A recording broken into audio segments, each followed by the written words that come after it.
പൊള്ളുന്ന ചൂടിന് ആശ്വാസമായി ഇന്നലെ രാത്രിയിൽ വേനൽ മഴയെത്തി. ഇടിയോടുകൂടിയുള്ള മഴയാണ് അനുഭവപ്പെട്ടത്. മഴയിൽ നാശനഷ്ടങ്ങളും റിപ്പോർട്ട് ചെയ്യപ്പെട്ടിട്ടുണ്ട്.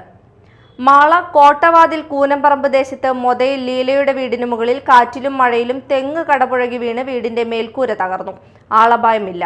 അന്നമനടയിൽ കനത്ത മഴയിൽ വീട് ഭാഗികമായി തകർന്നു വീണു. വെണ്ണൂർ തോട്ടേക്കാട്ടിൽ വാസുവിന്റെ വീടിന്റെ മുൻഭാഗമാണ് തകർന്നു വീണത്. അപകടത്തിൽ വീട്ടുമുറ്റത്തിട്ടിരുന്ന വാഹനങ്ങൾക്ക് കേടുപാടുകൾ സംഭവിച്ചിട്ടുണ്ട്.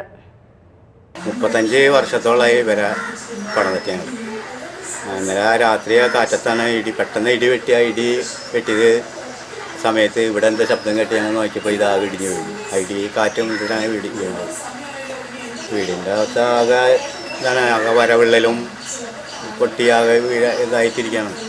അടുക്കളയിലാണെങ്കിൽ ഞങ്ങൾക്ക് ഒന്നും ചെയ്യാൻ പറ്റില്ല. ചിമ്മിനി ആകെ തകർന്ന് വെള്ളം അകത്ത് വീഴുകൊണ്ടിരിക്കുകയാണ്. പ്രശ്നം കൊണ്ട് ഞങ്ങൾ കാണിച്ച ഒരു ഫോട്ടോ ഒക്കെ എടുത്ത് പോയതാണ്.